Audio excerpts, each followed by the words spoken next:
and welcome to Wrestling Academy, a podcast all about wrestling history with no linear timeline or trackable syllabus. So if you're a lifelong fan or you're brand new, this is a podcast for you. I am your Homecoming King, Samee Junio. And I am your Headmaster, Michael Classic. And I just want to say before we get going, we're a small itty bitty podcast, but we got big dreams. Tiny. And so right now we have set ourselves a goal. We are on the road to 1,000 subscribers on YouTube. So if you're watching on YouTube or can get to our page on YouTube, if you could subscribe to us, we would really appreciate it. And as our thanks to you, when we hit 1,000 subscribers, Samee Junio, your Homecoming King, is going to put me through a table. Michael. For real. For real. I just did a little research into how much that realistically would cost. And it gave me a whole new appreciation for tables matches in the WWE. Because, man, they're just going under the ring for those things like they're free. And I just looked it up. Samee, they are not free. And boy, oh boy, Samee, just imagine we get 1,000 subscribers and doing this table spot ruins us financially. We're going to go bankrupt for one thing, but it's for the fans. Yeah. We really appreciate your follows and your listens. So hop on over to YouTube. Let us go bankrupt for you. Please. And what you could do for us in return is help us find someone that we're calling Ween Kid. In our Royal Rumble episode, we spotted somebody in the background of Royal Rumble 2008, and they have captivated our hearts, but they have remained elusive. We don't know who Ween Kid is. We don't know, are they mass hysteria? Are they a real person? Are there multiple Ween Kids? We don't know. All we know for sure is that someone is in the background of 90% of the shots of the Royal Rumble 2008. And all we know for sure is they're wearing a yellow Ween shirt. That's all we have. But we need your help. If you know Ween Kid, you know somebody who knows Ween Kid. If you're a psychic medium and you can somehow help us remotely go back in time and just sort of see what was going on in the front row of the Royal Rumble 2008, please get in touch with us on any of our socials, #WhoIsWeenKid, or you can call our anonymous tip line. We're calling it the Ween Kid hotline. The number is 708-669-4512. And if you want to peep on Ween Kid, go to our Instagram at Wrestling Academy Pod. One of our reels is tagged. We tagged our Ween Kid reel, so they are easily accessible to anybody who wants to peep them. If you're looking to peep some Ween, go to our Instagram and just kind of see what it's all about. Samee. Yes. All that shit, that's in the future. What are we talking about today? Today, we're talking about Wrestlemania, and specifically Wrestlemania 21 that happened in the year of our Lord, 2005. Sometimes I don't know when to stop opening my mouth. Samee, that's right. Today we are talking about Wrestlemania. I think anybody who's a wrestling fan at all would know this time of year, April, is when Wrestlemania it comes to town. And it's one of the biggest events in the wrestling year. And so we just wanted to do an episode where we dive into the history of it a little bit. And then we just wanted to jump into a specific Wrestlemania to see kind of what it was all about. Before we fully jump into the episode, I just wanted to ask you, Samee, because as you said at the beginning, you're relatively new in your wrestling journey. So I wanted to know, how does the concept of a big event like Wrestlemania grab you? Is it something that's easy for you to latch onto, or does it have no significance to you and it just kind of feels like another event? Because the WWE does events every single month. And so I was wondering, does WrestleMania feel bigger and more important to you, or does it just feel like just another event? It feels like they really ramp all of the previous events to WrestleMania. So everything kind of like all the storylines funnel into WrestleMania really nicely. And it promises, I think the event itself kind of promises us, an ending, answers to questions that have arose in the year leading up to it. So I can definitely see how it is a very, very exciting time. And I feel like mania, like hysteria, is a pretty succinct label for it. We are going to this year's WrestleMania, WrestleMania 40, together. And it is my first WWE event live and clearly my first WrestleMania. So yeah, I would definitely say that I am very much looking forward to WrestleMania. I'm super excited. I've never been to WrestleMania before, so this will be super exciting. So I will say generally on the podcast, we do wrestling history, but I would say look out for a bonus episode that we're going to be releasing soon, talking all about the experience we have at WrestleMania 40, which will be happening a few days from now. So I'm pretty excited. I can't believe it. I'm super excited. Samee, before we talk about WrestleMania 21 in detail, what do you say we get into the history of WrestleMania? Does that sound good? Yeah, tell me about it. Like we were saying, WrestleMania is one of the biggest events of the year. It is arguably the biggest wrestling event for any wrestling company for the entire year. It's certainly WWE's biggest, but it's a big spectacle. It's where the biggest matches happen, hottest storylines conclude. It's sort of like, if in the world of sports, it's sort of like the Super Bowl and also a season finale of a TV show. So obviously WWE stories are constantly ongoing, but generally, if ever there were going to be a big conclusion, this would be a great place to do it. And the show is so big that it's been going on for 40 years. So the WrestleMania we're going to will be WrestleMania 40 years of WrestleManias. Huge. So I wanted to do a little bit of digging into where the event came from. And I found a really interesting episode of a podcast called Everything Everywhere Daily, where they sort of got into the history of where WrestleMania came from, kind of from the business end. And I thought it was pretty interesting. So I think to understand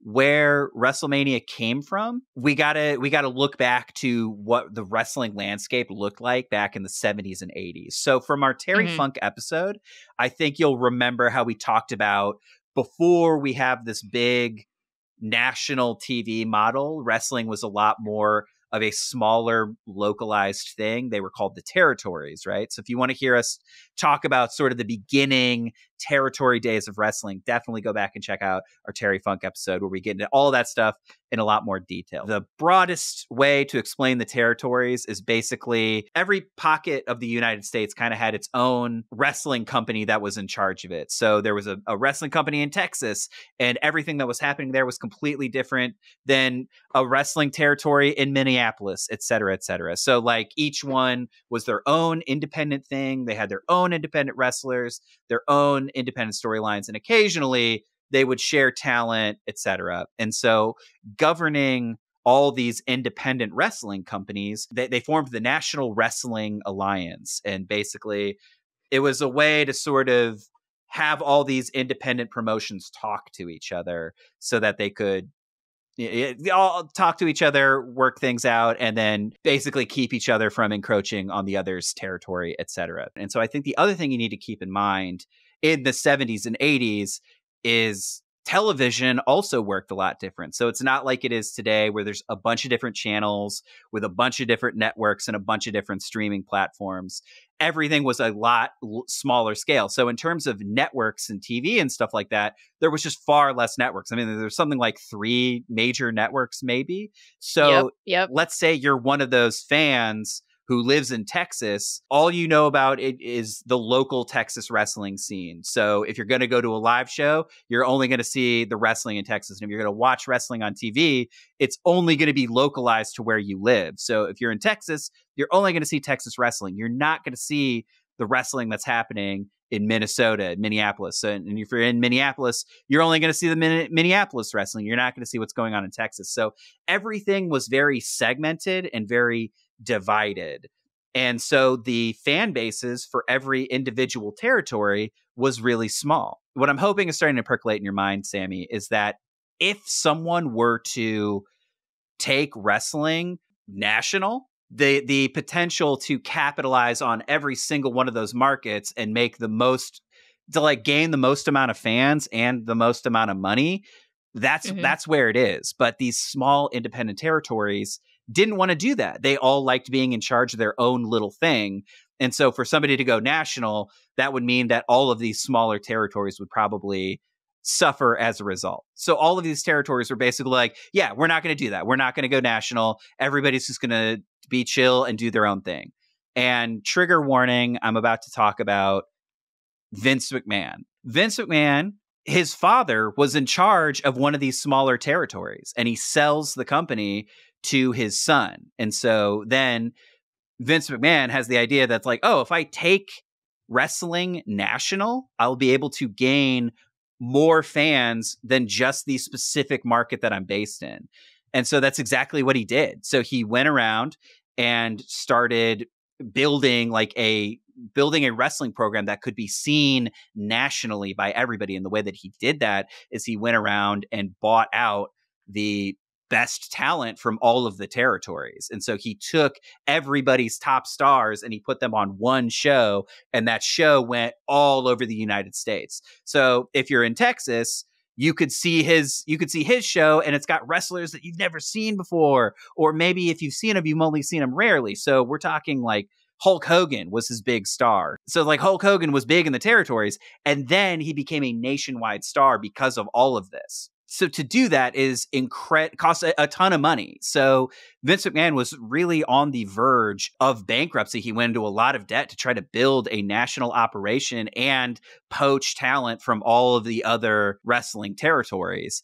And so his idea was basically that wrestling could be a lot bigger than the smaller territories wanted it to be. Like, he thought there was a world in which wrestling could interact a lot more with pop culture, and it could be seen sort of in the same vein as like acting and sports and music and all of that kind of stuff. So his idea to sort of recoup the losses from trying to start up this national operation was to hold a huge big show where it was going to be the intersection of wrestling and pop culture.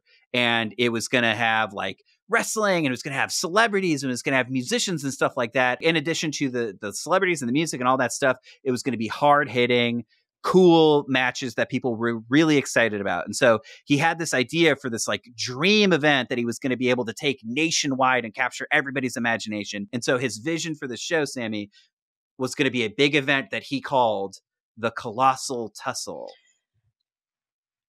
How do you feel about how do you feel about the original name for WrestleMania? I love it. You like it? You like the Colossal Tussle? I think it's so funny. I think I love stupid shit like that. Would it have caught on? Probably not. And I'm glad that they didn't stick with it. So I guess I was going to say, Samee, do you think you would be as excited if I was like, in a couple of days, we're going to Colossal Tussle 40? Can I just tell you, Samee, I'm really scared that night one of Colossal Tussle, The Rock is going to win, and then it's going to be Bloodline rules for the main event of Colossal Tussle Night 2. I kind of love it. The more we're saying it, people would turn their noses up to a Colossal Tussle way faster than they turn their noses up to WrestleMania. So I get it, but for me, I love it. Unfortunately, I don't think other people have the same vision that you did. So legendary ring announcer, Howard Finkel, is the one who's credited with coming up with the name WrestleMania. And the story is basically really simple. He was just like, oh, we're trying to do like a pop culture thing. I remember when the Beatles came over, everybody went crazy and they called it Beatlemania. What if we just sort of did WrestleMania? How about that? And so WrestleMania is directly parodying Beatlemania, and it stuck for 40 years. So the first WrestleMania was March 31st, 1985 in Madison Square Garden. It was a big event with celebrities like Cyndi Lauper. They had Muhammad Ali. They had Liberace. And in the main event was Mr. T from the A-Team. And so it was a huge success, so successful that they went on to produce the show every single year, and it's still going on to this day. How do you feel about mega famous actors making appearances in the ring at WrestleMania specifically? So I've said on this show that I've got like a real personal disdain for comedians doing wrestling. It just shows that they have a level of not understanding the vibe of what's going on. And so I think if you show up and you're cool and you get what the vibe is, that's fine. I don't know, 9 times out of 10, whenever they cut to a celebrity, it seems like they don't know what the hell wrestling is. And so it is just like, sure. Did they just send out a bunch of tickets to people's agents? And then they're like, oh shit, I guess I'll go to WrestleMania. You know, that is the history of WrestleMania, but we wanted to get into a specific, just like really dive into a specific WrestleMania. And so I think the whole point, right, is going into that research is the original vision of WrestleMania was supposed to be like an intersection between wrestling and pop culture. And so we wanted to pick a WrestleMania that we felt like exemplified that vision the best, and then dive in and see if WrestleMania lives up to that legacy years later. So we decided we were going to cover WrestleMania 21, which happened April 3rd, 2005 in Los Angeles, California, and it has been nicknamed WrestleMania Goes Hollywood. So if ever they were going to interact with pop culture, this would be the one to do This was the time. This was the time. This is not the first time that they've ever done a WrestleMania in Los Angeles, but I think this is the first time they're leaning into like movies, pop culture. This feels like the MTV Movie Awards of WrestleMania. 100%. Or like the opening of the Oscars also in this time period of the late 90s where Billy Crystal would spoof movies and stuff. Yeah, absolutely. And speaking of movie spoofs, so a way that they marketed WrestleMania 21 is they did a 7 or 8 produced movie parodies starring WWE wrestlers. And I guess, Samee, I just wanted to know, like, of the 7 or 8 that they made, were there any that jumped out to you and captured your imagination? I loved all of these. I think that it was so fun to see, we talk about charisma all the time that wrestlers have. It's kind of required. So it was just delightful to see them be able to play this way. The ones that stood out to me, Stone Cold parodying Gladiator, Triple H and Ric Flair doing Braveheart, and Kurt Angle and Christy Hemme parodying When Harry Met Sally is my top one. Dude, the When Harry Met Sally parody is incredible. They've got Kurt Angle in this amazing hairpiece. Dude, the second that I saw it, I was a little confused. I did not know it was Kurt. And then I read your note that said, it's Kurt. And I was just so tickled by this, and they do a really good job. Yeah, so it's the Harry Met Sally scene where they're in the diner and it's like, I can always tell when someone's faking it or whatever. So they do that whole scene with Christy Hemme and Kurt Angle, and it's just totally... It's so good. I think it just speaks, honestly, to how versatile Kurt Angle is as a performer, where it's like, this guy knows how to be so funny, because we're going to watch a match with him later. Not funny at all. Pretty brutal, pretty scary. But then here we are with him doing the orgasm scene from When Harry Met Sally. And it's incredible. Just Kurt Angle, so national treasure. Just had to say that. I guess this gets into my second question, Samee. So in some of these movie parodies, we have wrestlers who will go on to be A-list celebrities. So in one of these parodies, we have John Cena parodying A Few Good Men. And then we have Batista parodying Taxi Driver. And I guess I was just wondering, knowing that these guys 20 years later are going to go on to be major movie stars, did you get any inkling of star power where you're like, oh, John Cena and Batista, they seemed a little bit better at acting than the rest? Or did they seem to perfectly blend in with their peers, and perhaps other WWE superstars should try being big A-list actors? Not to continue being vocally anti-John Cena, but I do feel like they kind of both were outshined by other wrestlers. I don't really necessarily believe that John did a good job, to the point where I had like an inkling that he would be a star. Like if I was watching that live, I'd be like, okay, cool, it's just John. We can finally see him. And he's doing this. So John Cena is the Tom Cruise being like, I want the truth. You didn't buy that. No, but I do feel like maybe our research and our deep dive into John Cena has kind of poisoned the well with me and John for now. Yeah, I thought he was okay. I mean, I don't want to give an A-list celebrity acting notes, but I did feel like he was anticipating a little bit. But See, it's the same thing. Like your question was like, did it feel like we were looking at superstars? And honestly, Triple H doing Mel Gibson doing Braveheart, great. Kurt Angle, great. Doing When Harry Met Sally, incredible. Yeah, I agree. I'm busting your chops. I do agree with you about John Cena and A Few Good Men. I thought he was. I personally would have been like, oh yeah. I mean, he could have turned into an actor just as much as any of these other wrestlers could have. But I did honestly notice that the Batista in the Taxi Driver parody, he was the only one who did like a comedic twist on the line. And it really honestly felt like the same vibe that he puts out when he's doing comedy in the Guardians of the Galaxy movies. And so I really did see an inkling of this is going to be where he goes as an actor. That felt really good. Yeah, John Cena, he was doing his best, but I mean, he's definitely improved quite a bit as an actor in 20 years. I mean, we should all be so lucky. Sure, we should all be so lucky. So that is how the show opens. It shows just a montage of 9-10 different movie parodies, right? All that to get us into the opening of WrestleMania 21. And the very first match of the night is Eddie Guerrero versus Rey Mysterio. And what's interesting about this match is at the time in 2005, Eddie Guerrero and Rey Mysterio were the tag champions. And so at WrestleMania, they're just like, hey, you know what? We're normally on the same team, but what if we just find out who's better?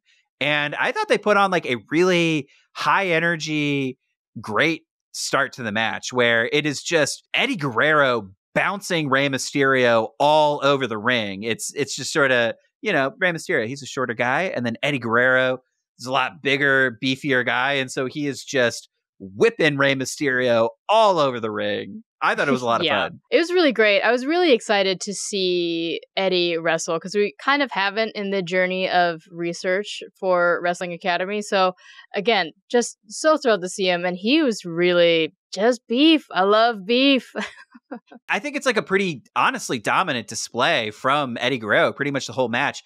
And then it ends with Rey Mysterio getting just a cheeky little victory over Eddie Guerrero. And because they're on the same team, you have Eddie being a good sport, being like, you got me. They shake hands. That's the first match on the card. The next match is the very first Money in the Bank ladder match. So this is the match that would go on to be so popular that they make their own event that happens every single year. But this is the first time they ever do it. And they used to do it at WrestleMania. And so in the storyline, the wrestler Chris Jericho is the one who created the idea where you climb the ladder and you grab a briefcase. And once you collect the briefcase, you're able to cash in your Money in the Bank contract on any title holder at any time. This was the very first Money in the Bank. How did it feel to see where Money in the Bank came from? I loved it. Money in the Bank matches are ladder matches, and ladders are our greatest foe. So I had a really, really good time. So the wrestlers who were in the match are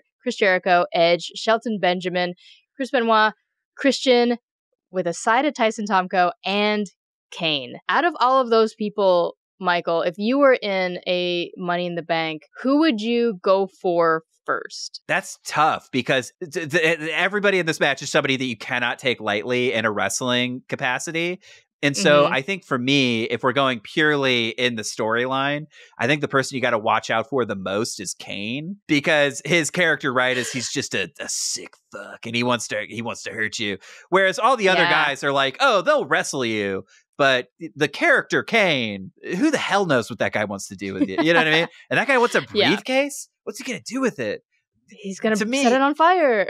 Yeah, and I wanted to get into that because Kane's intro in this match is wild. So when he comes out, they hit the Kane pyrotechnics and all the fire goes off, but it sets all the ladders on fire. And so Kane is just like walking out and all the stage dressed ladders around him are just totally on fire. I guess I just wanted to check in with you about this, Samee. Our journey with the character Kane, he has gone through several drastic changes to his look and character. And it feels like every single time we pop in on a random event on a random year, Kane looks wildly different. So wildly different presentations. When we were introduced, he was wearing all red and had a mask, right? And then the last time we checked in with Kane, he was in a suit and tie and just looked totally normal. Yeah, no hair. And so here we are in 2005, and Kane is in the tights, but he's not wearing a shirt, and he's shaved his head, and he's just got this like, come on vibe. Yeah. How does it feel to experience Kane outside of any sort of decipherable timeline. I feel like we're in a Christopher Nolan movie where we're taking a non-linear approach to studying the character Kane. And I guess, how does it feel to just randomly pop into 2005? And it's like, oh, there's Kane. He looks completely different than he did 5 years ago, and will look 5 years from now. He's interesting. I couldn't help myself, because once I saw him and recognized that he wasn't in a mask, my first thought was that like cliche thing that people say to people who usually wear makeup, right? So like a cliche situation would be a dude is telling his girlfriend or whatever, I like you better without your makeup. And so unfortunately, when I saw Kane without his mask, but in his tights, I was like, oh, I like you better without your makeup on. Obviously, I think it's so wild to see this monster Kane as we've known him, without the wild hair, without any burn marks. It's just this smooth white skin, and I think he's not as scary, but he's still scary but not scary. Do you know what I mean? He's menacing, but he's not scary. Well, I think it's because you can see his eyes, you can see his face. It's easier to relate to him. When he had the mask on,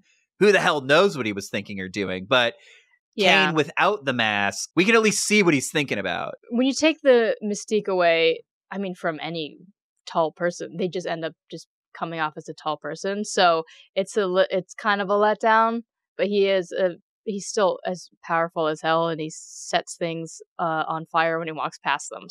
So you're telling me you prefer 2005 Kane the most? That was just my reflex. Your reflex was, you're beautiful, Kane. You're beautiful. Yeah.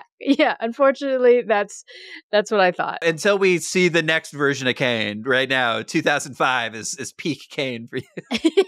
Yeah, absolutely.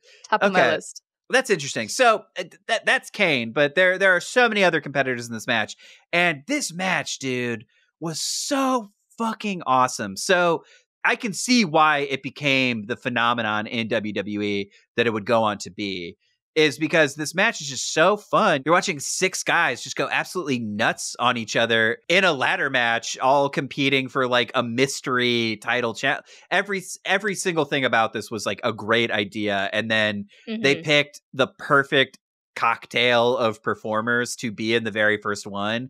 And so it was fast paced.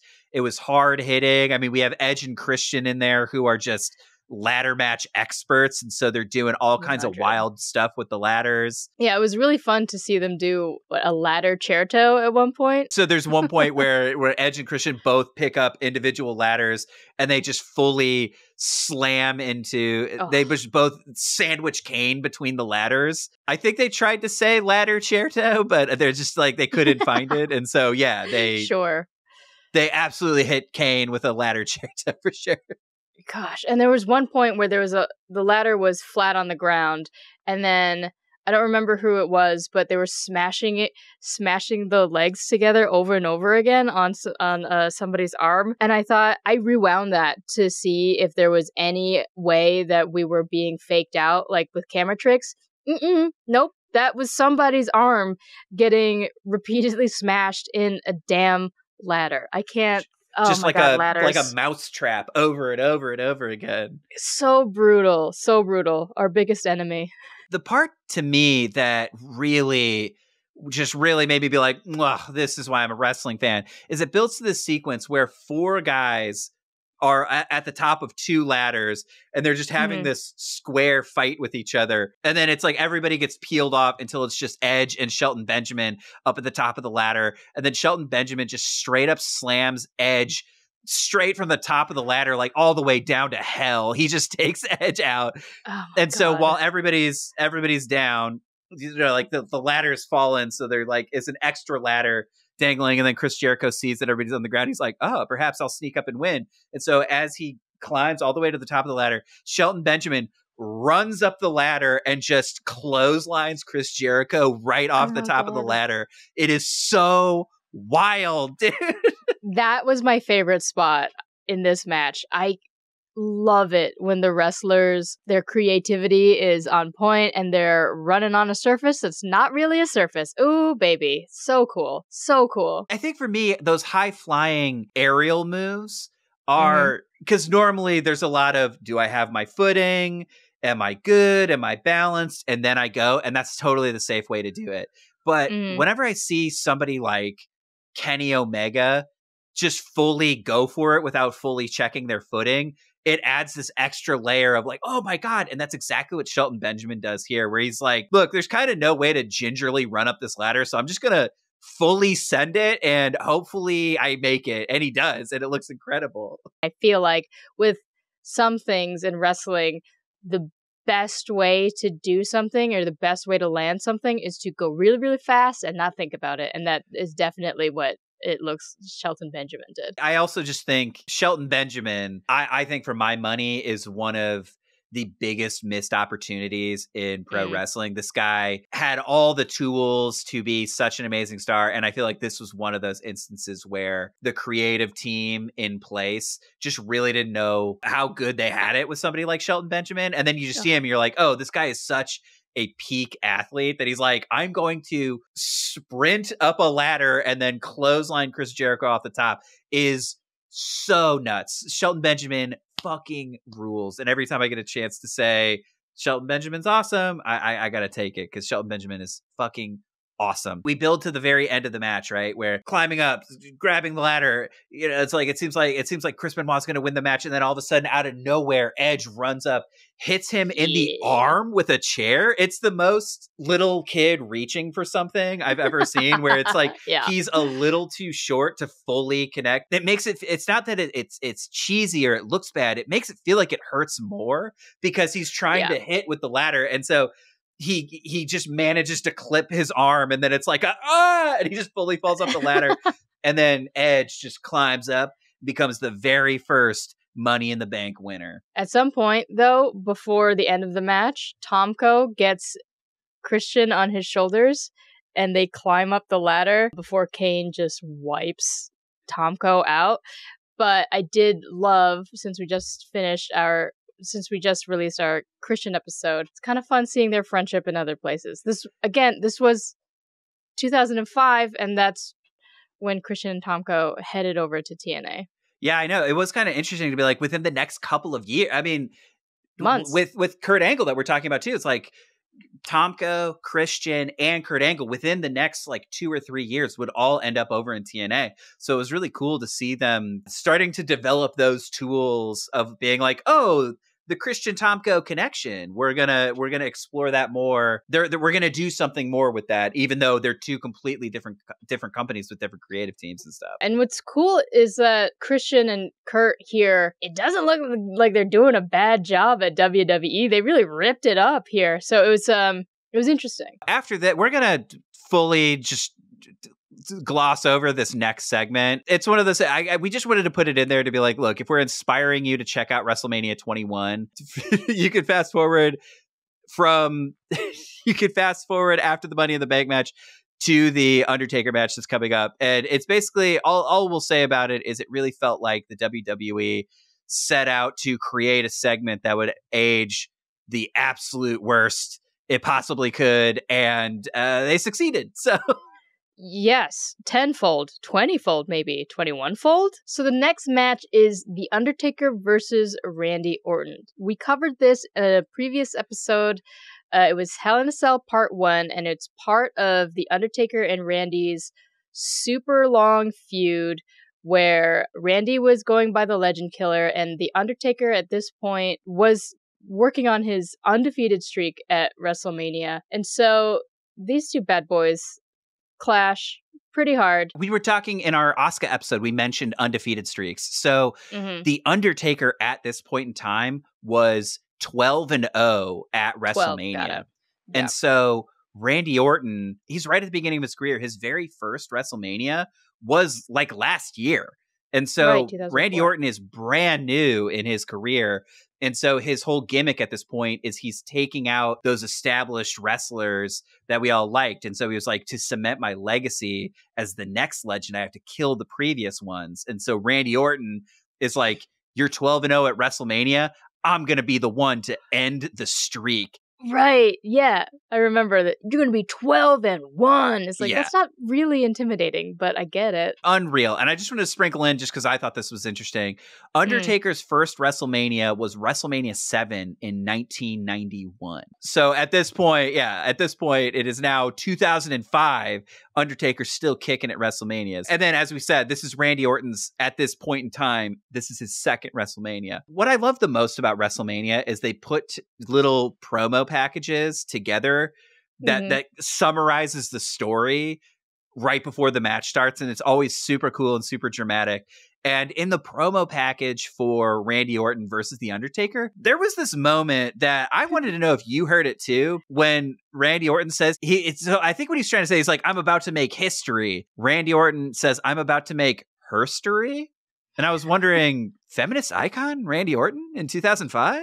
Well, I wouldn't go so far as to saying Randy Orton, feminist icon in 2005, because in the run-up to WrestleMania, just to prove undefeatable, no weaknesses or whatever, he RKO's his girlfriend at the time, Stacy Keibler. Now, some people may argue that RKOing anybody. He's an equal RKO offender. Yeah, I listened to this clip that you're talking about. I can kind of hear it, but what we can do with the power of the internet and audio clips, we can leave it up to the audience. So we're going to play this clip and let us know if Randy Orton is a feminist icon in 2005. The youngest world heavyweight champion in history! Play it one more time, right? Just one more time. The youngest world heavyweight champion in history! Just saying. I'm just saying. Hop on over to Spotify if you're not listening to us there already. Participate in our poll. Is Randy Orton in 2005 a feminist icon? Yeah, is he saying herstory? Is Randy Orton a feminist icon, even though he, to prove he didn't have feelings, RKO'd his own girlfriend? I was about to say, I would do it. I wouldn't do it. Would I do it? I don't know. Would you do that? Would I RKO my own girlfriend to prove that I don't have feelings? Yeah, that you don't have any weaknesses. Yeah, I would do that. Yeah, I would do that. That does sound like something I would do. Because I feel like, in the Marvel movies or Spider-Man, they get to this point where they tell their loved ones, hey, you're in danger knowing me. So if you're just RKOing all of your loved ones, then everyone's super safe, right? Okay, so Samee, here's what I just want to put in perspective what you just, I want to reflect what you just said back to you. Into my face, yes. So you were like, okay, so in a Spider-Man movie, Spider-Man is like, hey, just by knowing me, you're in danger. They don't mean from them. They mean from bad guys. No, but I'm because saying. You know me, bad guys want to get you. Not, hey, I could kill you. Like, that's not what Spider-Man is saying to his girlfriend. That's not what I'm saying either. But that's what Randy Orton is saying. You're right. You're right. We're not going to weigh in on the morality of Randy Orton and who he RKOs. All we need from you is, did he say herstory? Because I think that makes him more complex. Like, he's a villain, but he cares about social issues, and I think that's potentially interesting. Yeah. So the match, the match is I'm joking around, but this match is also just unbelievably cool. These guys are. Yeah.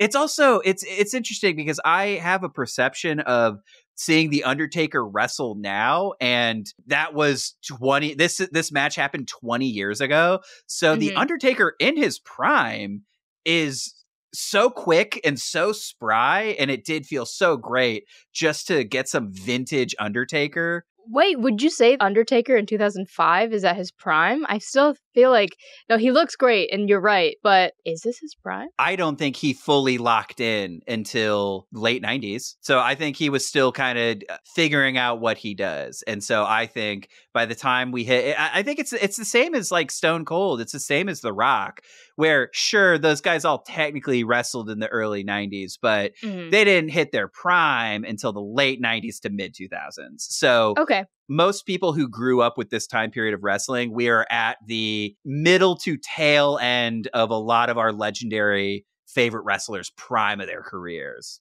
Got you.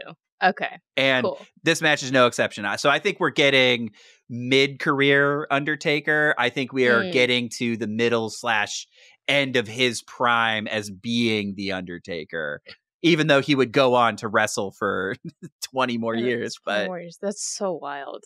But yeah, this is, I felt like this match was super cool and it was super hard hitting and they were just like slamming each other all around. And I know that this is Randy at this time period. This is Randy Orton's like second WrestleMania. You can see why he goes on to be a big star, because this dude is money when you're watching him.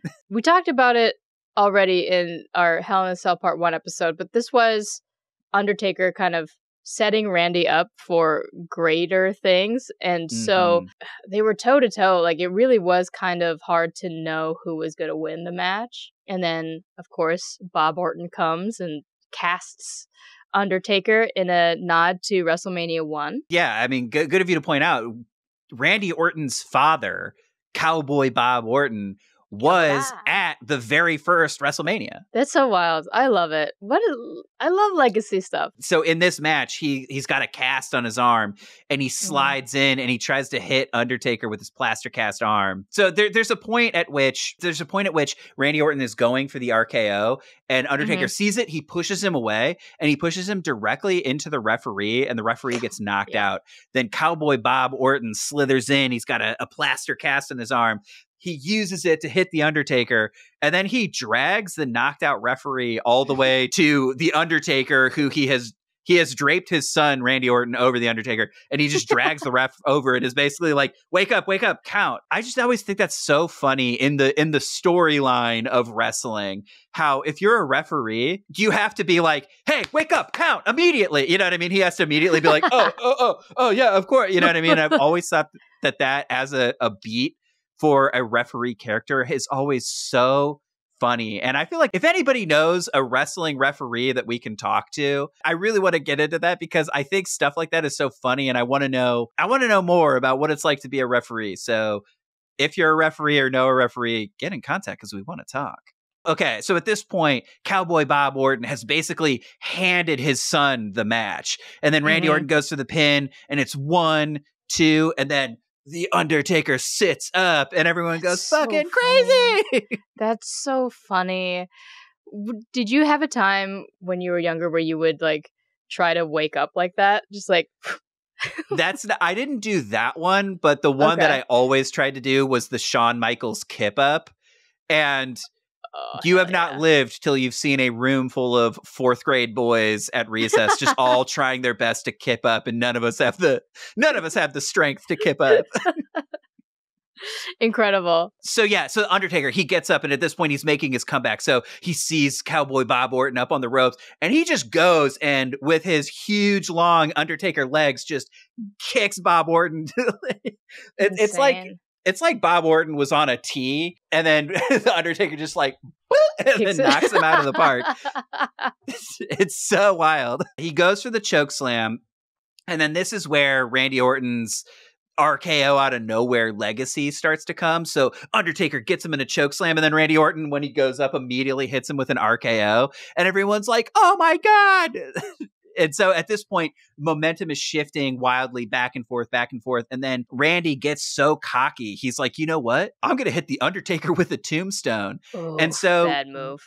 Randy Orton is super tall, but the Undertaker is even taller than him. So it's like you've got this 6'6" guy trying to pick up a 7 foot tall guy.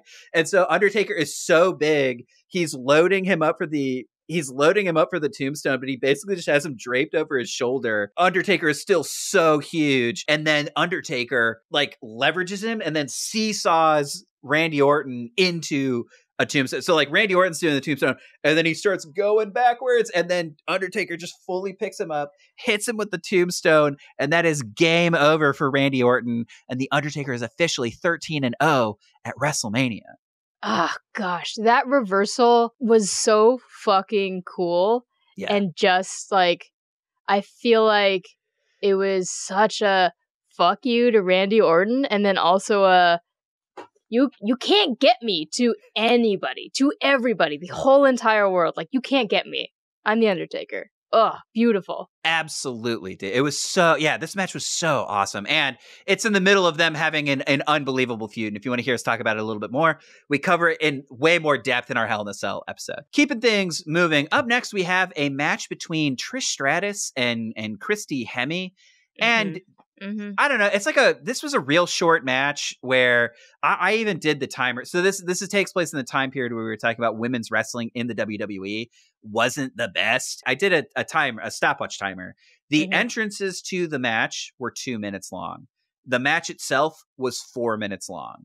So, not great. They have the whole premise is that Christy Hemme has Trish Stratus's longtime rival. She's recruited her to be like, I've got your rival. She's going to teach me everything I know to beat you, dude. And I feel like none of that really factored into the match at all.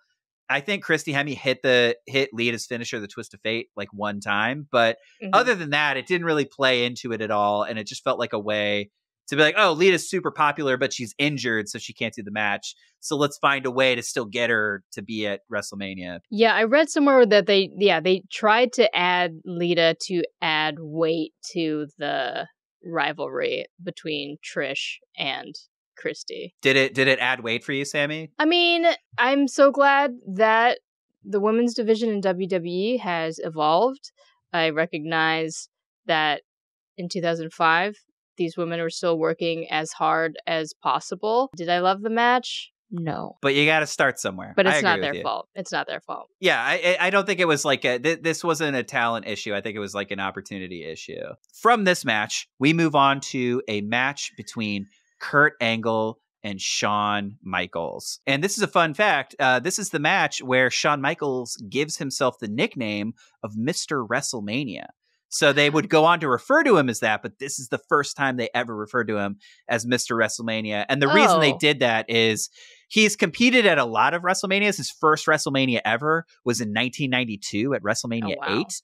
And he's just been a part of so many iconic WrestleMania moments that I think it was just sort of like, oh yeah, Shawn Michaels. He's Mr. Wrestlemania. I was going to ask you because I heard them say, oh, it's Shawn Michaels is Mr. Wrestlemania. So it's going to be like, Michael, what did he do to have this nickname for so long? But it was really this one specifically that started This is where it started. But it was like, That's so funny. Shawn Michaels has been wrestling at WrestleMania since 1992. So he's been a part of so many amazing matches. I think that's even part of the feud is that Kurt Angle is like, look, when I won my first gold medal in 1996, people weren't talking about the kind of wrestling that I was doing, the Olympic collegiate wrestling. They were talking about some guy named Shawn Michaels ziplining into WrestleMania. They were talking about you, but I'm the best. And so that's the whole basis of this feud that they're having is that Kurt Angle is like, I'm a real, legit wrestler and you're just a showman. And that's kind of what this whole match is about. I thought it was so cool that the first 5 minutes of this match is Shawn Michaels doing a lot of technical Olympic Greco-Roman mat-based wrestling. And that's just sort of a gear you don't really see Shawn Michaels kick it into too much. And so it really felt like the story of the match was Shawn Michaels being like, I can do what you do. Can you do what I do? And could he? He 100% can. Let's just say that here's the thing. We've talked about wrestling chemistry before, and I felt like Kurt Angle and Shawn Michaels had amazing wrestling chemistry, especially in this match. 100%.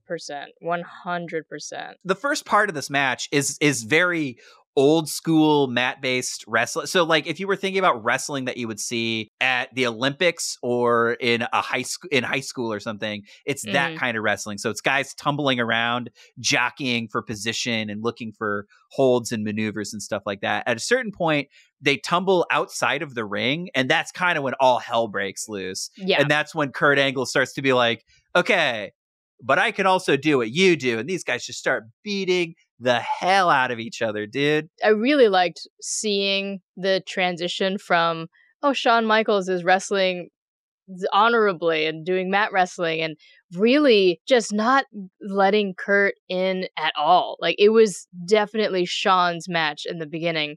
And then once yeah, once they got out of the ring, it almost felt like they were reminded that they're at WWE and not at the Olympics.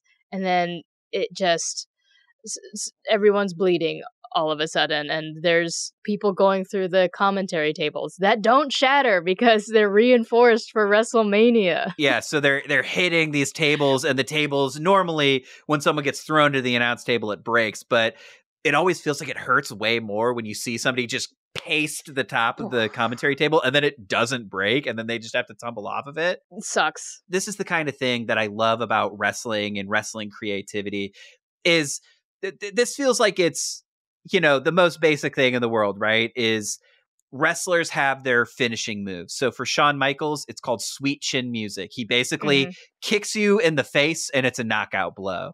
And then Kurt Angle, his finishing move is getting you in an ankle lock and cranking your foot until it's about to break and you tap out. And so Shawn Michaels is going for the sweet chin music, and then Kurt Angle's like, oh, perfect. And then immediately catches him and puts him in the ankle lock. And you're just like, oh, of course. Like, what? It sounds so simple, but when you see it, it really scratches that reptile part of my brain where it's just like, genius. So Shawn Michaels goes for the sweet chin music. He gets caught in the ankle lock, and like Kurt Angle's mouth has been busted open. So he's just bleeding from the mouth, and he's just cranking Shawn Michaels' foot, being like, tap out. It's like so vicious. And again, we just want to remind you, WrestleMania starts with a parody of When Harry Met Sally, and we see the same guy bleeding from the mouth, faking an orgasm in a deli, but it's like here he is at WrestleMania being like, tap, and it's so brutal and so it's so scary. It's not, it's one of those things where it's like, you can't take this guy light. Like, this guy is good at being funny, but you cannot take him lightly. It is wild. There's a register that his voice gets that is different from his speaking voice, or different than we've heard thus far from Kurt. And so it sounded like this guttural monster inside of Kurt, just urging Shawn to tap as he's threatening to rip his fucking foot off. And so we started with the gentlemanly Greco-Roman wrestling, but these guys are just going absolutely nuts on each other. They're trading their finishers back and forth. They're going for pinfalls. There's this thing where it's called, in wrestling, the term is called a false finish. And so that's when they build that anticipation that the match is going to end. So that's every time they do like a 1, 2, and then truly right before the hand hits is when they kick out. That endorphin rush of seeing somebody you thought was about to lose kick out. It's usually called a false finish. So it's like they are building so many of these just back to back to back to back to back. And I thought that this was really funny. So, Sammy, we've talked about this in the past, that when Kurt Angle wants to kick things into high gear, he goes into what we call sports mode, where he's wearing a singlet, or like a wrestling singlet. And then when he really wants to kick it up a notch, he takes it out, he's basically shirtless, and he's ready to go nuts. So this match, he starts in sports mode. So he's already ready to go nuts. But he gets so frustrated that he puts the straps back up just to go into sports mode again, dude. you gotta rev yourself up somehow, and he had to cover the nips, uncover the nips, and that's what he needed. He was just like, look, I was already not fucking around, but I just want to let you know that I'm not fucking around. It's like, I know that Kurt's not the only singlet wearer, and most singlet wearers do sport mode. It's such a silly thing to think about. Okay, so when I'm getting serious, I'm gonna have to like do this almost like, I don't know, just you know what I'm talking about, like off the shoulder, about like to wrestle, boys. Yeah, like, here I come, boys. It's like, okay, great, I love this for you, and it's gonna work.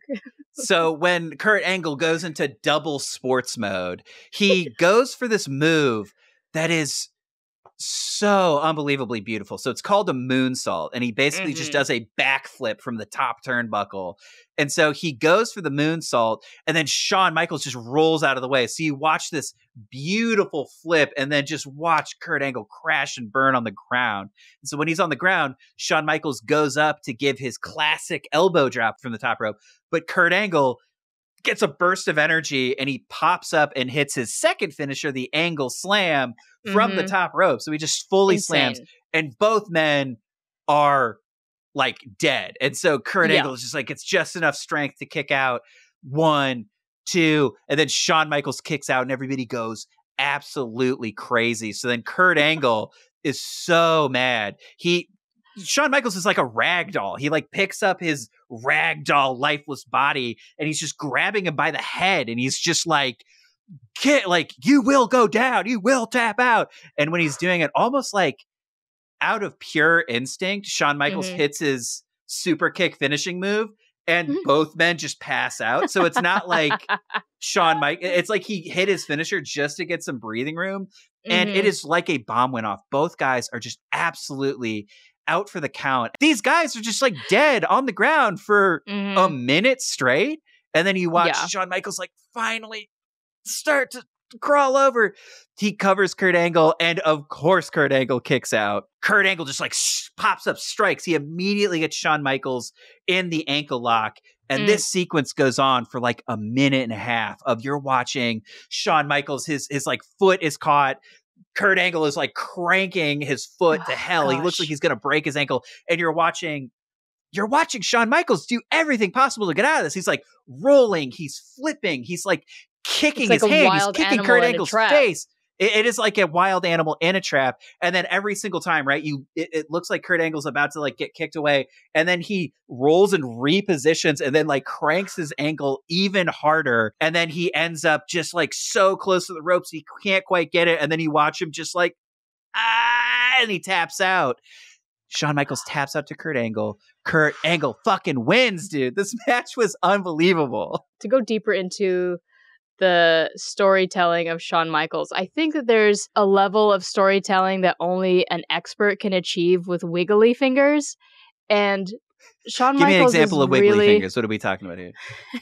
I have to like, you know, it's the like going for the ropes, like the hand acting of submitting, yeah, right, or like reaching for a ladder or reaching for your tag team partner, right? We see it all of the time, and I mean, I've got to admit that a lot of the time it kind of takes me out of it, and it's really hard to really be in the moment with the wrestler.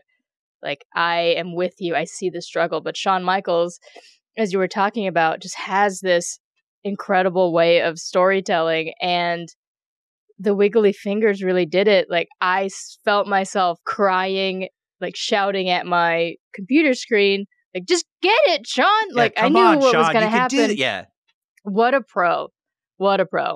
And I think I agree with you, because I also think that people with submission moves as their finisher is so dependent on who they're fighting, because if you're going up against somebody who cannot sell the reality of being choked out, it's really difficult. And so I think it really does show how good Shawn Michaels is, that he was able to make getting put in an ankle lock for a minute and a half the most harrowing experience. We're all just watching this being like, oh my God, Kurt Angle's going to rip Shawn Michaels' leg off. You know, It really had that feeling when you're watching it. That's one of those matches where I was like, man, I gotta take a lap. Like, this is incredible. Like, this is just, I really need to like calm down. My adrenaline is so high right now. This match, a couple of sources cited it as the best match of WrestleMania 21. So definitely don't miss it. If you're only tuning into one match that we covered during this episode,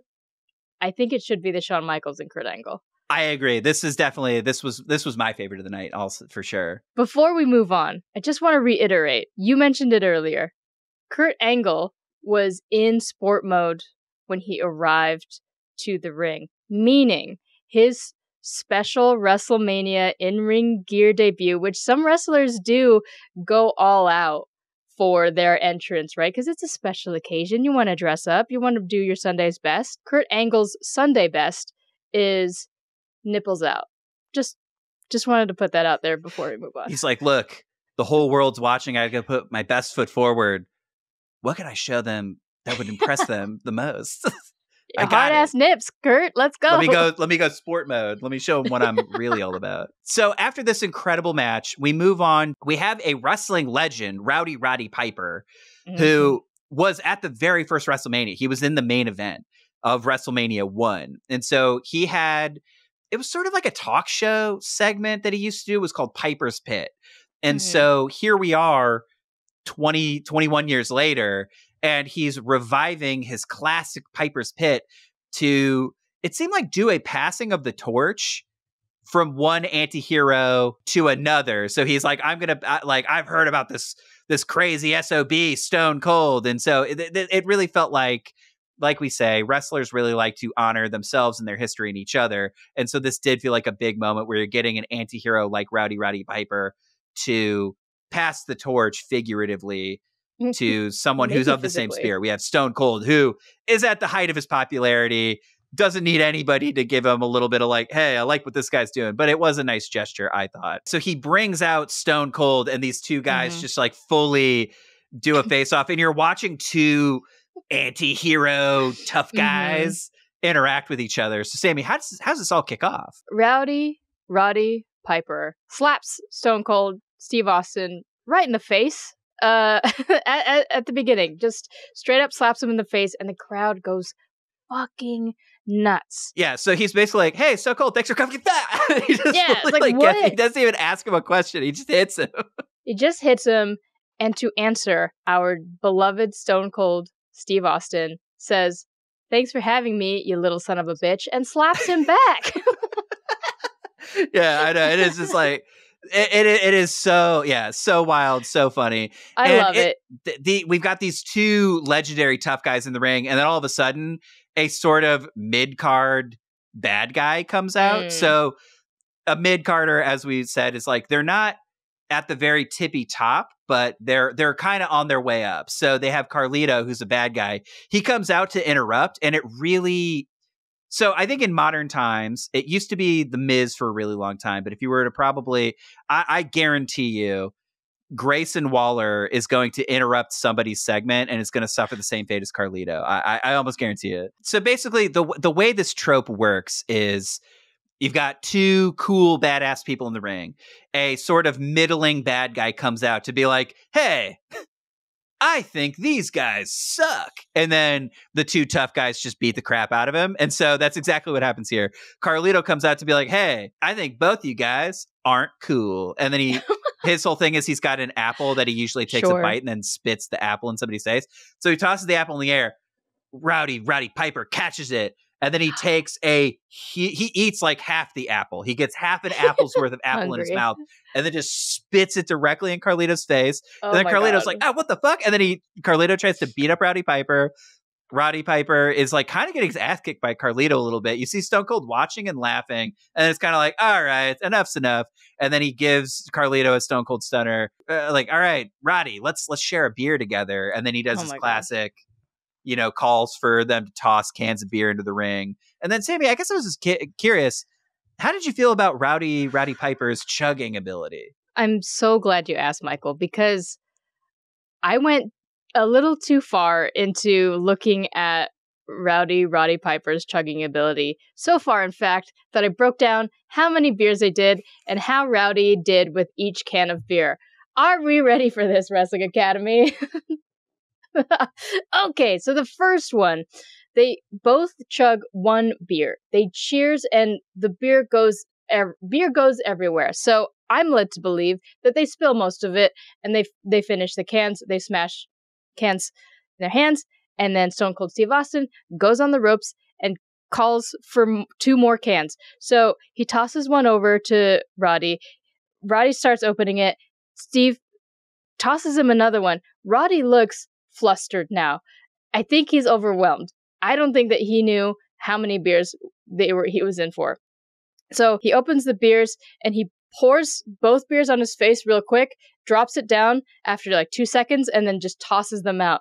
Too bad for him. Stone Cold is already getting two more beers for him. So Stone Cold tosses two more for each of them. They both spill most of one can each, and then they start chugging, and Roddy goes in for this one pretty legitimately. Before that one's done, Stone Cold gives him another one, but Roddy is so overwhelmed that he tosses that one out of the ring immediately, but unfortunately for him, Stone Cold Steve Austin is already throwing him another one, so he has a goddamn final beer, and they're chugging them. Stone Cold finishes his beer first, and Stone Cold stunners Rowdy Roddy Piper for no reason. And then while Roddy, no reason at all. I thought they were being friends. But while Roddy is writhing in post-stunner agony, Stone Cold flicks off the world, gets and chugs 2 more beers. He rolls out of the ring in the cool Stone Cold Steve Austin way that he gets out of the ring, and he's walking away, but oh no. He stops and gets 2 more beers. He walks higher up on the ramp and he chugs them by himself for a total of 15 beers, 8 of which were chugged by Stone Cold Steve Austin. So can you just imagine being Rowdy Roddy Piper and then Stone Cold is like, drink 7 beers, old man, and then immediately Stone Cold stunners you? That feels mean. Like that's so rude. That's just bullying at that point. You know, we have been practicing our Sandmans for a grand entrance into our live shows that will be coming down the pipeline soon, Wrestling Academy fans. And I feel like seeing Rowdy Roddy Piper struggle a little bit and get so overwhelmed by Stone Cold kind of reminded me of how you and me might be, but I don't know which one is which, and I do know that it will switch for each night that we're out on tour. Here's what I'm thinking. Like, I think the move of continually handing the other one more beers to the point where they get overwhelmed, that seems like something I would do. Whereas forcing someone to drink 7 beers and then Stone Cold stunnering them sounds like something you would do. So we're both Roddy Piper. We're both Stone Cold, you know? There are 2 wolves inside of you. Which do you feed? You feed both. Which do you make? Which do you make slam stunnered. 7 beers, you know? So after we get this like insane hazing ritual, it seems like Stone Cold Steve Austin just like really takes Roddy Piper, really takes him to task beer-wise. Afterwards, we have a unique one-off match. As we said, right? They're trying to do spectacle. They're trying to do pop culture. We are treated to the first ever sumo wrestling match in WrestleMania history, where we have the legendary sumo wrestler Akebono, who at this point in time, he was the first non-Japanese sumo wrestler to ever achieve the rank of Yokozuna, which is, I guess, in sumo wrestling culture, the highest rank of sumo you can get to, and that is not to be confused with the WWE wrestler Yokozuna, who was neither a sumo wrestler nor of Japanese descent in any way whatsoever. So Akebono was a real life sumo wrestler, got to the top of the sumo wrestling game, retired in 2001, and then here we are in 2005 having a special exhibition match where Akebono, a great sumo wrestler, is fighting the Big Show, who has had absolutely no sumo training whatsoever. This will be his first sumo wrestling match. First and last. This will be the first and last match that he ever did. This is considered by some people to be one of, if not the worst WrestleMania match of all time. Do you think that this match was as bad as they say, or do you see something special in it that no one else can? Before I jump in, the Big Show came out in a robe that looks like my mom used to wear it. That's the foot that we're starting on after Akebono comes out. Very cool, very traditional, like awesome feelings all around. And then Big Show comes out with his like crazy facial hair and like crazy robe, and he's kind of strutting out, sort of making a joke out of it. I don't really love it. It feels a little bit, disrespectful, kind of. I read that they did this in order to get more Japanese, like to appeal to a Japanese audience, to get more Japanese folks interested in WWE. I don't think this was the way to do it. The match itself, what they're doing, well, so they do the traditional start of sumo wrestling where they do a deep squat and they kind of do a stare off and just wait for who's going to start the match. And correct me if I'm wrong, the way to win a sumo match is you have to get your opponent out of the circle, or if any part of their body that's not their 2 feet hit the ground, then you also win. And again, I've never watched an official sumo wrestling match ever. So seeing the velocity of these like slaps and pushes was kind of exciting. Thankfully, Akebono wins by throwing Big Show's big ass off of the ring. And I will say the amount of time that Samee took to explain it is longer than the actual match itself. This match was 1 minute long. It was 1 minute long. I think that if it went on for much longer, we would have gotten into a weird America versus Japan chant with the audience of 2005. So I'm happy that it lasted. I'm happy-ish that it was so short, but it really did not land very well with me. But again, I think seeing the sumo slaps for the first time was kind of exciting. So I was with you, Samee. I'd never really seen much sumo. And so I honestly was like, okay, let me just like check out some prime Akebono sumo wrestling match to be like, maybe this is just exactly what sumo is. And I don't understand it enough to get that what's happening here is actually pretty good for sumo. So I watched a real Akebono match, and let me just say, no, sumo wrestling is kick ass, and what they were doing at WrestleMania was not great. It really felt like Akebono, you could just see him cashing the check in his head, where he was like, yeah, this is going to be easy as hell.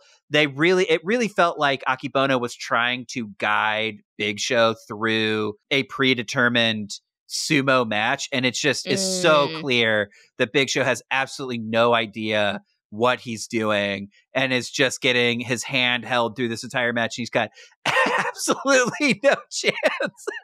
No chance, and honestly, no but.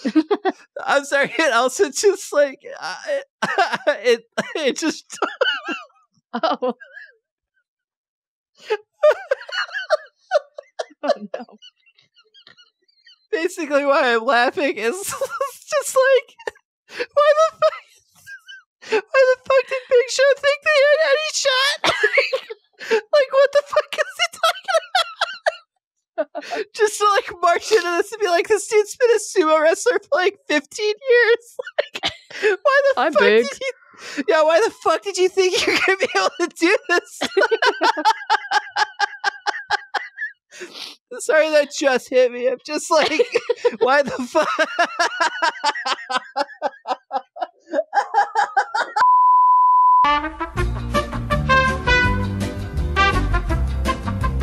Sorry, we're back. We truly had to take a 10-minute break because I was just hit with the existential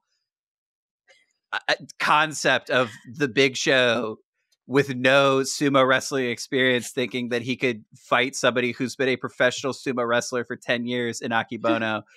That all just like really clicked in my head, and I could not stop laughing at how funny that is. So the match itself, we've already talked about it 4 times longer than the match existed. It is basically the Big Show trying his best to muscle Akebono around, and then Akebono pretty easily and handily tosses Big Show's ass out of the ring, and then the Big 100. Show just hits the ground.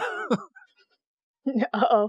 He gets back into the ring and kind of does this, I'm such a good sport, like arms around each other, hugging and giggling, and you kind of you talked I'm me gonna through get you next maybe time. yeah, like it was like trying to maybe sweep under the rug the fact that he should not have done that at all, and that it was probably humiliating for everyone. There's definitely a quote of Big Show being like, hey, how did you feel about doing that sumo wrestling match? And he's basically like, I had 40 yards of silk jammed up my ass, and like the match went terribly, and this is like one of the most humiliating WrestleMania main events that's ever happened.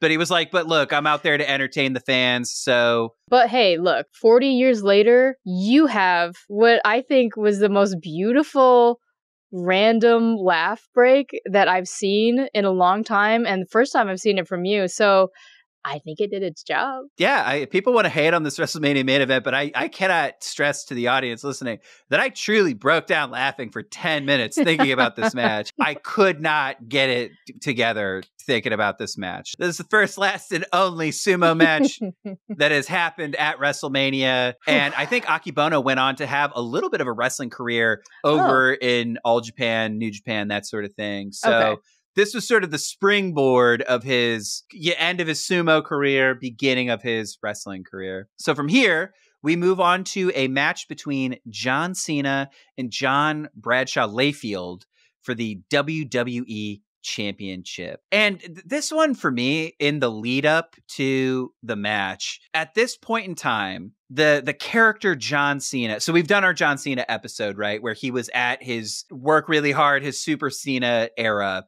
Mm-hmm. This is right before all of that. So this is when John Cena is firmly in his Doctor of Thugonomics character.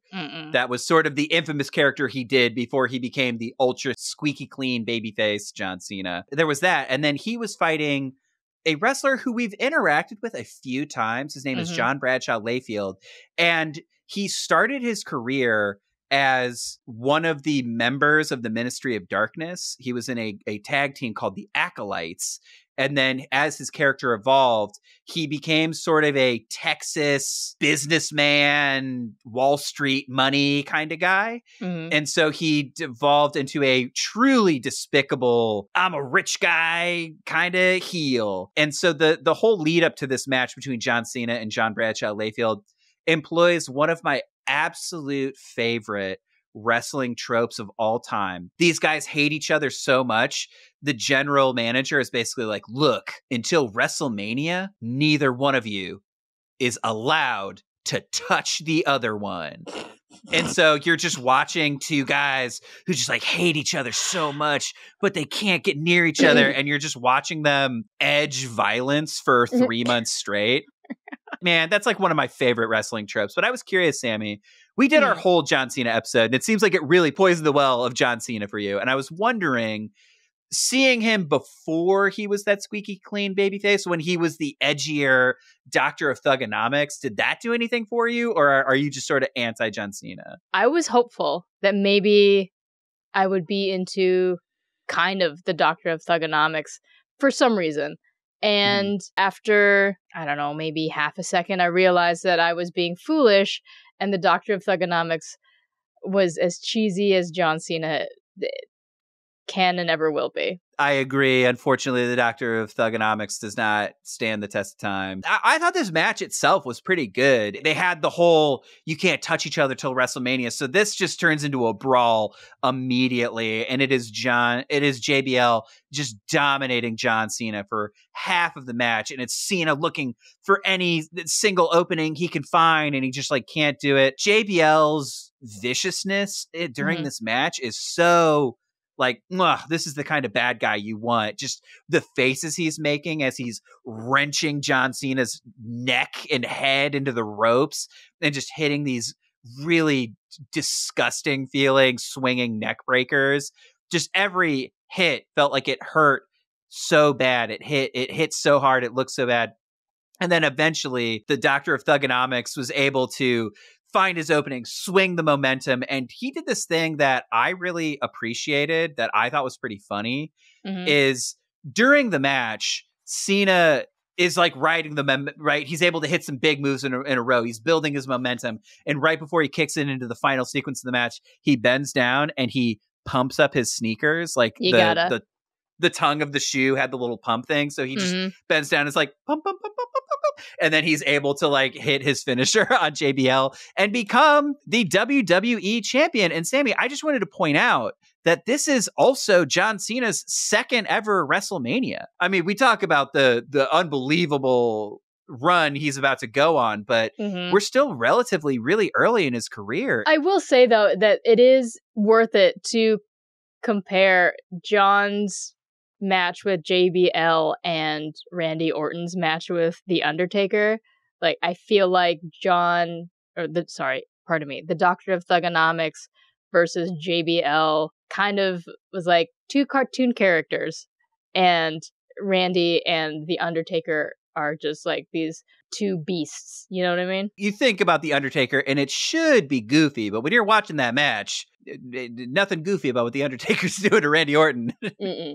Whereas, it is one of those things you could feel JBL twirling his mustache while he's like, yeah. And then, you got John Cena literally pumping up his kicks before it's like Looney Tunes. Yeah, absolutely. But congrats to Cena. After this match, we have a time-honored tradition that happens at WrestleMania where they have the WWE Hall of Fame, where basically they honor wrestlers of the past by like inducting them into their Hall of Fame. It's like the Rock and Roll Hall of Fame, etc., except it's just for wrestling. So in 2005 for WrestleMania 21, they induct Hulk Hogan, Rowdy Roddy Piper, Bob Orton, Jimmy Hart, Paul Orndorff, Nikolai Volkov, and the Iron Sheik. And I just wanted to point that out because every single one of these wrestlers was at WrestleMania 1. So without these guys, who knows what the legacy of WrestleMania would be? Like, these guys helped build the WWE and specifically WrestleMania. So I just thought it was really cool. 21 years later, they're getting their due and getting a little bit of honor, getting some honor bestowed upon them. I thought that was pretty awesome. That is awesome. So now we're at the main event of WrestleMania 21. It is a World Heavyweight Championship title match between Batista and Triple H. This is the battle of crazy facial hair. We've got Batista rocking a soul patch, and then Triple H is firmly in his mutton chop era. And I gotta tell you, Samee, Triple H with the mutton chops is when he was at his most dangerous. Dangerous and unfortunately unappealing to these eyes. I don't know if I understand mutton chops. He looks like he's a cowboy from the 1800s or something like that. But I did a little bit of digging, and I think here's honestly what I think it was, is that Triple H is such a big fan of the group Motorhead that he got mutton chops that is very similar to Lemmy, the lead singer. Sure. The lead singer of Motorhead also has mutton chops. And so I think Triple H around that same time was just like, yeah, let me see if I can do it. Have you ever modeled your hair in the style of your favorite musician? Dude, you just unlocked a memory. Yes, I have. I absolutely have. So in high school, I was a super huge fan of the musician Nick Cave. Oh, Michael. So I tried to grow my hair out like Nick Cave and then also dye it black. And instead of looking like Nick Cave like I wanted to, everybody thought that I looked like Skrillex. Oh, my. Your other favorite artist. Wow, how fruitful. Other people also were like, are you trying to look like Gerard Way? And at the time, I was pretending like I didn't like emo music. Sure. So I took those as fighting words. I was like, I don't look like Gerard Way. I don't look like Skrillex. I look like Nick Cave. And I didn't. I looked exactly like Skrillex. And that was a problem for me. Yeah. People in the comments think that I look like a Mormon, but would you believe that back in high school, I looked like Skrillex? Wow, Mormon Skrillex. I love this for us. That was Mormon Skrillex. The lead up to this match was pretty interesting. So in 2003, Triple H created a group, a faction. So in the 90s, his group was DX. And so he created sort of a new, different group than DX. They were called Evolution. And we're going to do a whole episode on Evolution, because I think they're just so cool and so fascinating that I don't want to just totally breeze through them. So I'm going to give you just the amount you need to know for this storyline, and then we'll get into the match. So Evolution was Triple H and Ric Flair, and then they were bringing two newer guys into the mix. So the other two were Randy Orton and Dave Batista. It was kind of a mentorship thing, but then as the group continued to move along, it felt less like it was a team of equals and more like Triple H was keeping Randy Orton and Batista under his thumb so that he could maintain being the champion. And so Randy Orton was the first person to get kicked out of the group. It was super dramatic. We'll get into that in more detail later. And then Batista, who was sort of the loyal soldier of Evolution, started to see Triple H for for the villain that he truly was. And when he won the Royal Rumble, basically was offered a choice. Like, do you want to go to Raw or do you want to go to SmackDown? And it was basically like, do you want to challenge JBL or do you want to challenge Triple H? And so Triple H thought that he had Batista under his thumb, and he was like, oh, great, we're going to coerce him into going to a completely different brand. But then Batista was like, no, I challenge you, Triple H. And so it's basically Batista turning on his old mentor, and Triple H is like, I made you. You would be nothing without me. And then Batista's like, I'm my own man. I'm going to show that you're nothing. And that's walking into this match what was going on. And I gotta say, dude, this match was just two big guys throwing each other around. Like, this just really hit the spot for beefcake wrestling. I really love it. And I do love when it's two like equally, like two wrestlers of the same height just going at it. And I wanted to ask you, do you know who you would wrestle if you were also wrestling somebody of your same height? I tried looking up wrestlers who are also 5'11". That's how tall I am. And Great. so I'm just going to rattle off a list of names, and I want you to tell me if you think I have a shot beating any one of these people. Adam Cole, AJ Styles, Kota Ibushi, Pentagon Jr., and Paul Heyman. Ooh, that one I don't know. I don't know if you could go toe-to-toe with Paul and win. Everyone else, a breeze. Sammy's doing a bit right now, but truly, out of that list of people, the only person who's not going to kill me immediately that I think I have any semblance of beating in a fight is Paul Heyman. Because one, he's like 20 years older than me. And I'm like, yeah, there's just no fucking way. There's just no fucking way that I lose to Paul Heyman. Fair. Wrestling Academy, we're dropping the gauntlet. Set it up, Paulie. Paul, come on, dog. Come on, Paulie dog. Dangerously versus Mike E. Dangerously. I think, you know what? He wouldn't want to fight you because he would look at you and see all of your potential and be like, oh shit, you're a Paul Heyman guy. And then I would immediately be like, yeah, I'll do anything you say, Paul. Like, yeah, honestly, Paul, thank you. You're the most charismatic guy in the world. Like, he would immediately be like, I feel like I would get hypnotized by him immediately. And he's like, you don't want to fight me. You want to fight Roman Reigns. And I'd be like, yeah, I guess I do. And then I get don't fall in that trap.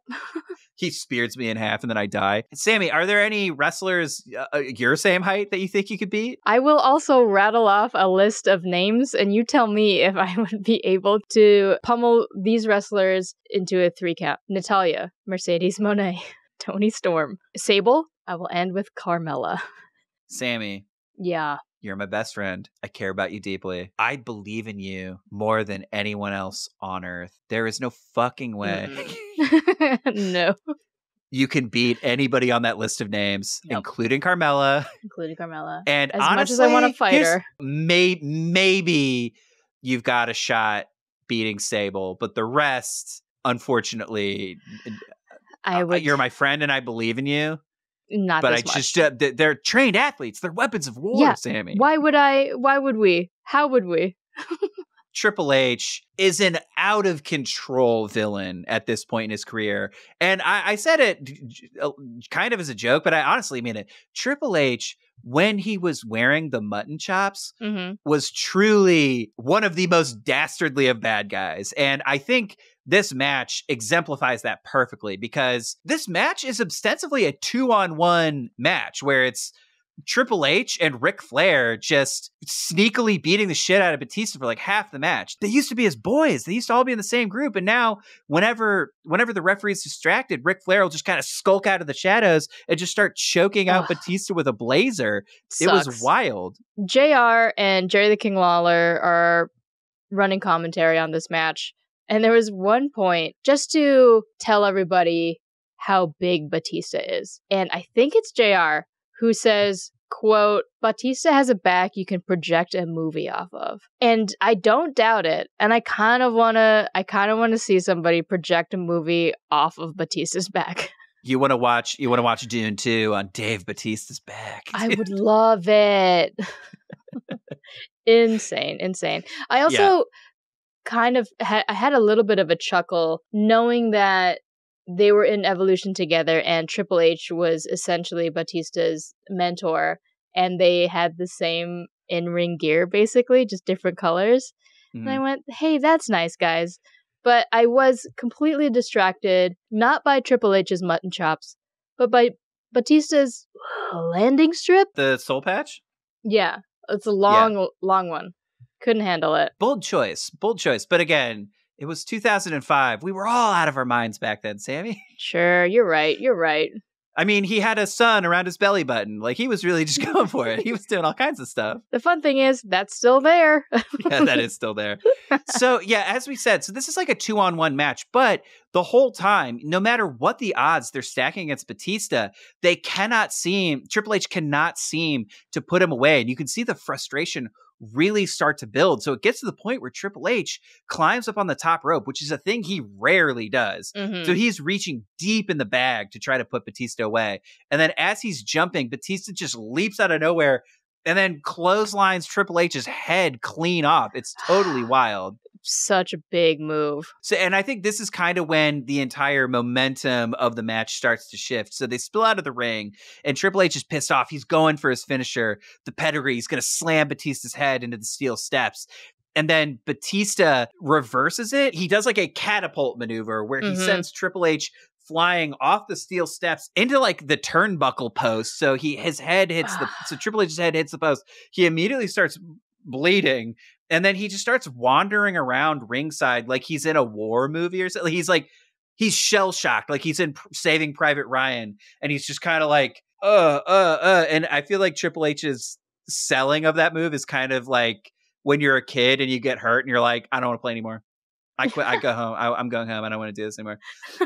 And that is when Batista just like is able to like pull him into the center of the ring, and then that's where all the momentum just starts spinning wildly, where it's like, okay, who's going to get their finisher first, who's going to do what, and then at a certain point the referee gets knocked out, and then Ric Flair slides in the ring, he's holding the title belt, and then he hits Batista, and you're like, no, they're going to cheat to win. Rick. But then Batista's able to kick out, and then he gets fired up, he goes to hit his finisher, and then Triple H drops to his knees and then hits the ugliest like uppercut to Batista's groin, and it's just like sends him like hits his finisher, and then Batista like fully muscles Triple H up into his finishing maneuver, which is the Batista bomb. He fucking spikes Triple H into the ground and gets 1, 2, 3, and that is game over for Triple H. Batista is the new heavyweight champion, and that is how we end WrestleMania 21. How was it watching WrestleMania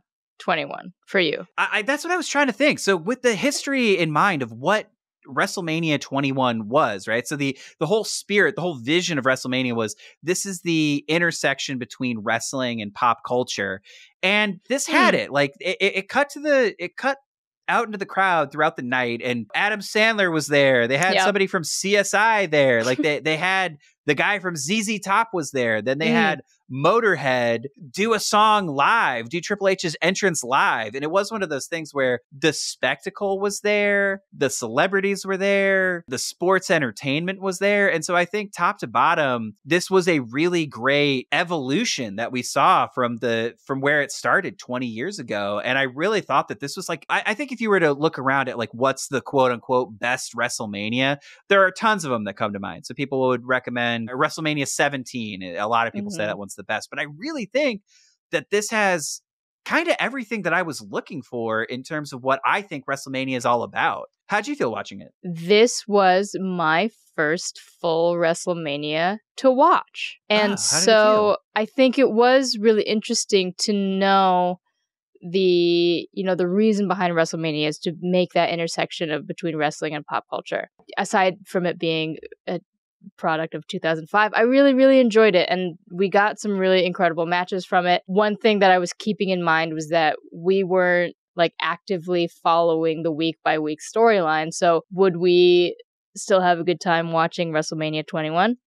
Abso-fucking-lutely, because WWE is really good about packaging all of the feuds and all of the stuff right before the matches. Yeah, I had a really great time, and it has only made me that much more excited to go and see WrestleMania 40 live in Philadelphia in just a few short days. I know. I did. It was one of those things, watching it and watching the spectacle and watching the night, it really got me amped up to like really go and experience it live. So I'm super excited to go to my very first WrestleMania live. I think it'll be a lot of fun. Oh, I cannot wait. And if you are a listener of Wrestling Academy Pod and you recognize our sweet little faces, come on and give us a high five. Yeah. Maybe. Come say hello.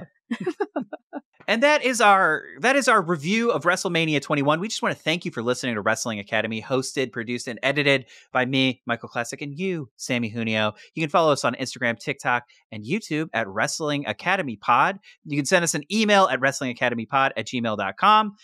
And I just want to say, like, if you have any thoughts or opinions or stuff you want to share about WrestleMania 21, like, definitely hit us up, because we got a comment on our Asuka video that really helped me personally fill in a lot of the gaps in my knowledge between, like, what happened in the events of our Asuka episode and then what happened in the events of our Becky Lynch episode. It's like, yeah, look, we're an accredited academic podcast, but we're always out there to learn. So I just wanted to give a shout out to 850 Big Boy and JCS Japan for like leaving those comments. It was like, I thought it was really cool and really helpful. And yeah, we always love hearing from you. And we always love learning more. So thank you so much. Yeah, absolutely.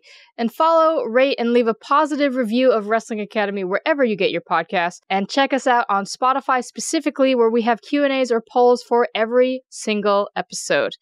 And please, if you have any information on Ween Kid, go to our website, wrestlingacademy.university, to send in an anonymous tip, or call the Ween Kid tip line and leave us a voicemail at 708-669-4512. That's 708-669-4512. Until next time, everyone, class is dismissed.